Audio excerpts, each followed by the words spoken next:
Hello everybody and welcome to the United Stand. Manchester United beat Burnley. Paul Pogba exit talks start again. What did Ole Gunnar Solskjaer get right in results that have seen the Manchester United take 6 points over the Christmas period and put themselves 1 point behind Chelsea, who play Arsenal later today? I'd like a draw in that game, but I'll tell you why in a moment. But first of all, let's talk about... Well, I want to talk about what Ole Gunnar Solskjaer got right, because there's a lot of things that he did get right. And let's start off with Paul Pogba, because actually... he got it right. And I always say this, I think the initial reaction to the team news, people are going to react. It's life. It's what we're like as humans. But the reality is, I think Pogba should have been involved against Burnley and not used against Newcastle in a game that was over. We didn't see Pogba yesterday. Ole Gunnar Solskjaer said he couldn't play twice in 2 games. There was a lot of talk from ex-players and pundits again about him being a virus, potentially, about him not being fit, potentially. But the reality is it worked. Ole got it right. Pogba didn't play against Burnley, and United still won and took 6 points.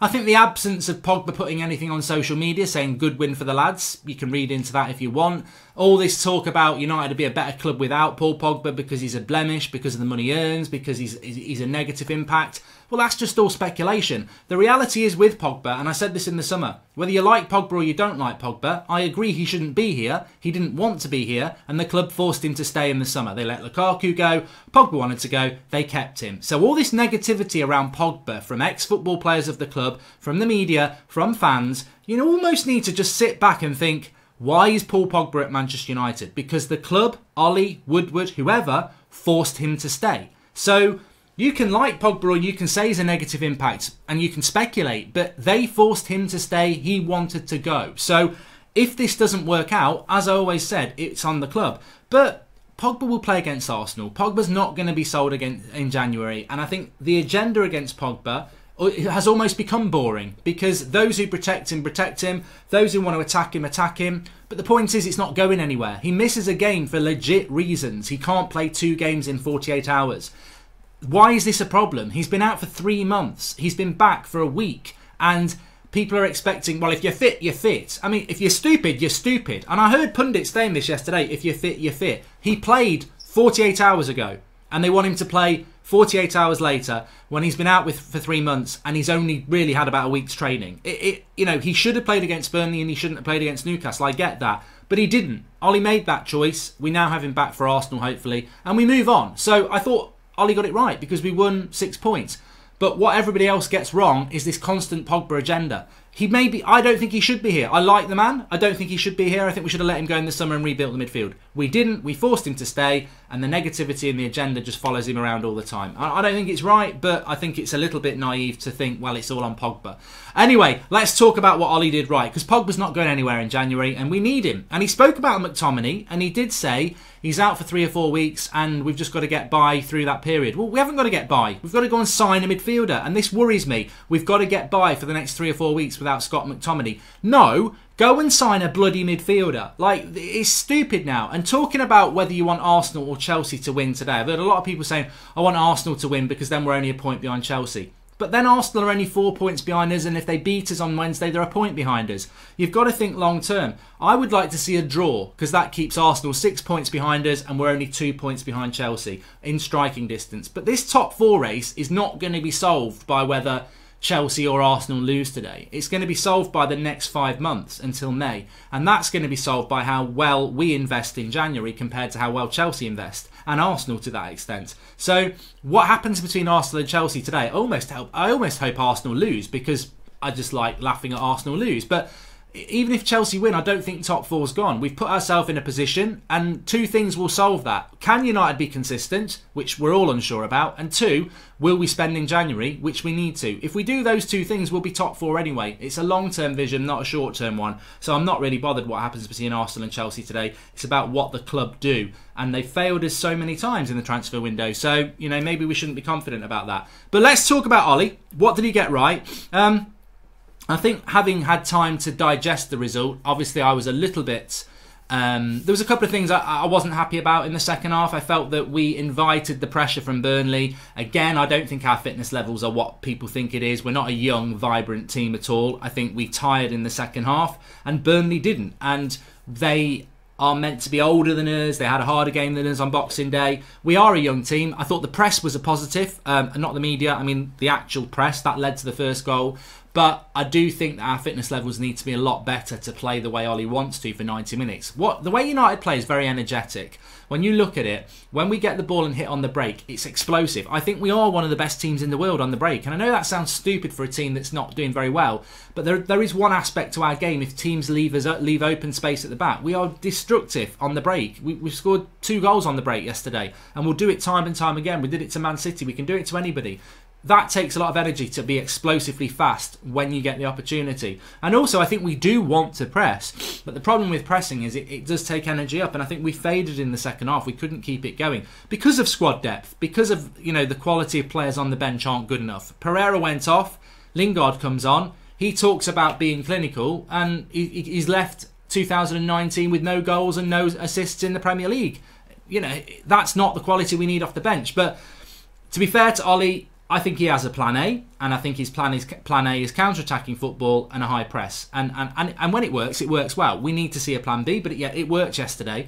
I thought that was very, very good. I also think that we'd be wrong not to highlight Martial and Rashford. I think from the day one of this season, it was very clear that Martial and Solskjaer had worked together over the summer. Martial had gone from a winger that we all thought might be a striker to a striker that we don't want back on the wing. His completeness as a striker is amazing. He's got 7 Premier League goals in 14 games, which is 1 in 2, which is very good. 3 in his last 2 games as well. I think if you give Martial chances, he'll score. But 7 goals in 14 Premier League games is decent. I think if he hadn't had the injuries and he was playing in a team that created more, he would be up there with the likes of Aubameyang, which I think he should be.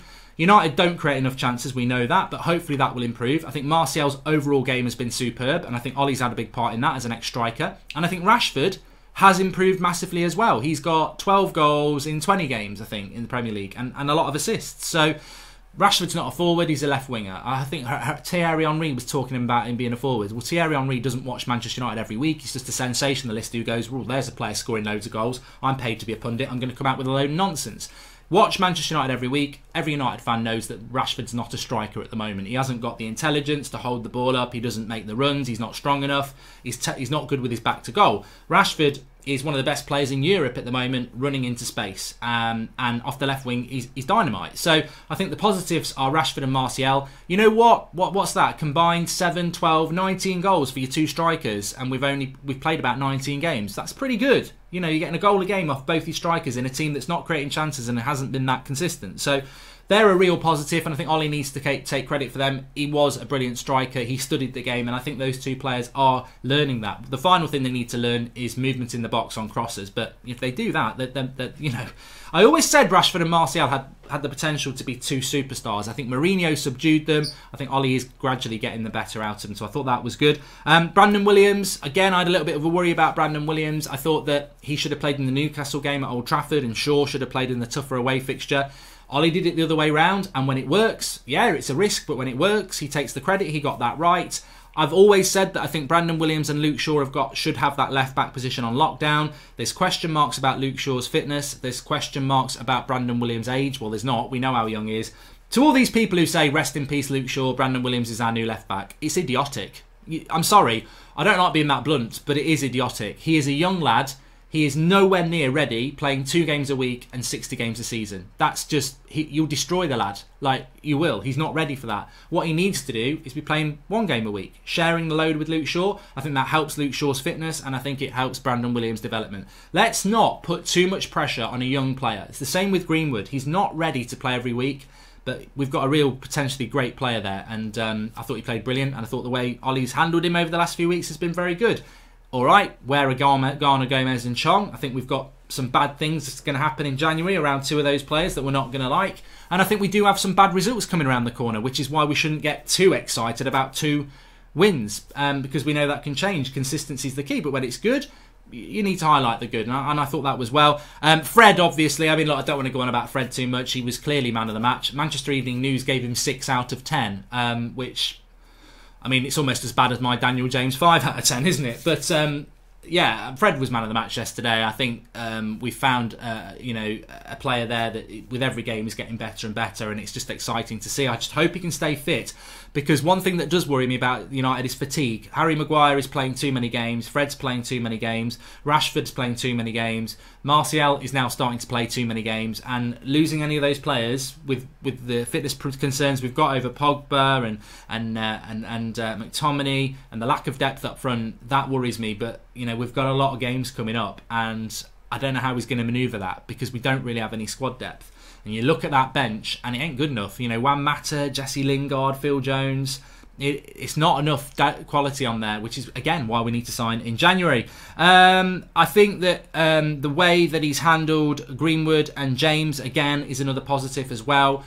Greenwood played fantastically well against Newcastle, doesn't play against Burnley. Dan James plays 90 minutes against Burnley. That is how you should deal with a squad, and that is brilliant to have those two players, and potentially a selection dilemma against Arsenal. Personally, I would play Greenwood. I think he's playing better than James at the moment, but I know a lot of people like Dan James, and personally, whoever's on the bench for the last 20, it's a great option. And that right wing position has been a problem for United, but at the moment we've got two options there that are fighting it out, and you want that across your whole team. We want that in the midfield, we want that in the number 9, we want it on the left wing, we want it with the fullbacks. I think we've got it with the left back with Williams and Shaw. I think we've got it with the right side at the moment. I'm not saying we shouldn't sign a Sancho in the summer. I think we should if we can, but at the moment you've got James and Greenwood battling it out, and again I think Ollie's got to take credit for that, because those two players have been managed really well, and they're both hungry when they're involved. So yeah, I think that is a real positive for United as well.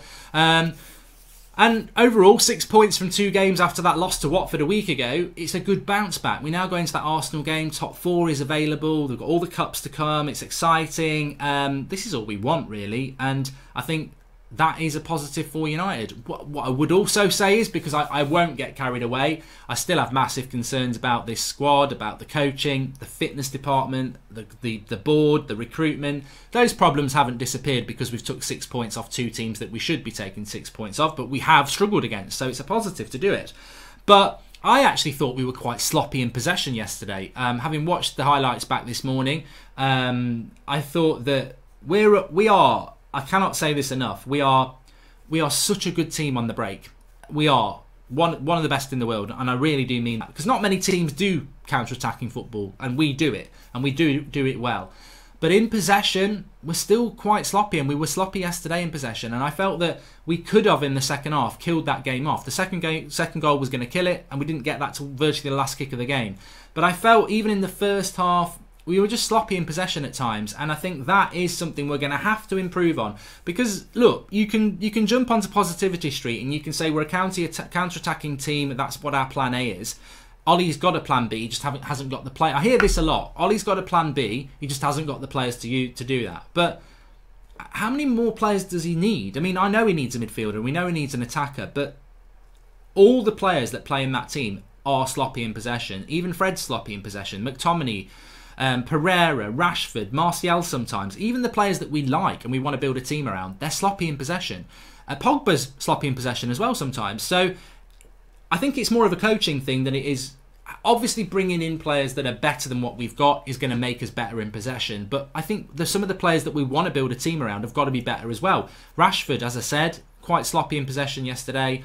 And certainly Pereira at times, and Fred, players that did play well that we like. So we've got to be better on the ball. And I don't know what we're doing with that. I mean, I don't know whether we're just so... I think that because our plan A is 100 miles an hour and it works really well, you look at how we try to exploit the spaces and we're so good at it. And I think sometimes when that isn't on, we're still trying to move it really quick. And when you move the ball really quick, the chance of an error in your accuracy is going to be higher. And I think sometimes when it's not on to really hit a team fast, we've got to slow it down a little bit. Not to the extent that we go side to side, which we do see a lot of. I just think we need to be more accurate in our build-up play, because we are a little bit sloppy, and that we can't always be a counter-attacking team is what I'm trying to say, and we are at the moment. We are 100% a counter-attacking team who likes to press and move the ball quickly, but you can't be that all the time. And I think United need to find a way to be better in possession. Yeah, we're going to buy players hopefully, and that will improve us. but I do think we need to be better in possession. And I think that, you know, with a player like Michael Carrick in the team, it surprises me that we're not a bit better in possession, because he is a coach and he was always very good at, you know, in the intelligent side of things and dictating the play. And I think we need to do that a little bit better. But all in all, positive, happy. 6 points over Christmas puts us in a decent situation. We can watch Chelsea Arsenal this afternoon and just, you know, whatever result you want, really. I understand why people want Chelsea to lose. I sort of want Arsenal to lose, really, but I'd be very happy with a draw, because I think today's result, you know, even if Chelsea go 4 points ahead of us again and beat Arsenal, it's only 4 points, and we've got to play Chelsea, and we've done well against Chelsea this season, but Chelsea are going to drop more points. I mean, if they're losing at home to Southampton and West Ham, they're going to lose more points, which means realistically 2 things will define top 4, regardless of whether Chelsea's win today. 2 things will define top 4. Consistency on our part. If we find the better consistency, we'll go past these teams anyway. And what happens in the January transfer window? There's talk that Chelsea are going to sign Timo Werner. What are we going to do? You know, cry in our beds because we didn't sign Erling Haaland. We've got to be ruthless in this transfer market. And, you know, for all the questions about Pogba and Lingard and Matic and Mata and all these players that we think might go or should go, we've got to bring some players in January. And it's over to the club, really. You know, whatever you think about Ollie as well, it's over to the club now. Are you genuinely going to, you know, go quiet because the transfer window's open like normal? Or are you actually going to keep talking the talk, talking about rebuilding this squad and actually buy some players in January? Because I think this transfer window now is massively symbolic. And I've heard people say, I'd rather wait till the summer and get the players we need than get somebody who's not quite as good in January. I think normally that's a very good argument, but look at the situation. If you wait till the summer, this season could collapse completely and we're back in the Europa League. If we buy now, we could be in the Champions League. And you can buy better players in the summer because of that. Like Sancho could come to United in the summer if we get Champions League football. If we don't, then he might not. We could buy a player now who can help us get to the Champions League. And that could be Bruno Fernandes, Christian Eriksen, Emre Can, or something sensational. But we need players in January. I don't think we can be as, oh, let's wait till the summer for a better player. We need players now. And that to me is the biggest, most important thing in the next few weeks. Thanks everyone for watching. Smash a like on the video. We are back at 8 o'clock tonight for 8 o'clock live. Have a good day. And yeah, I hope you enjoyed it. Get your comments in below. Speak to you soon.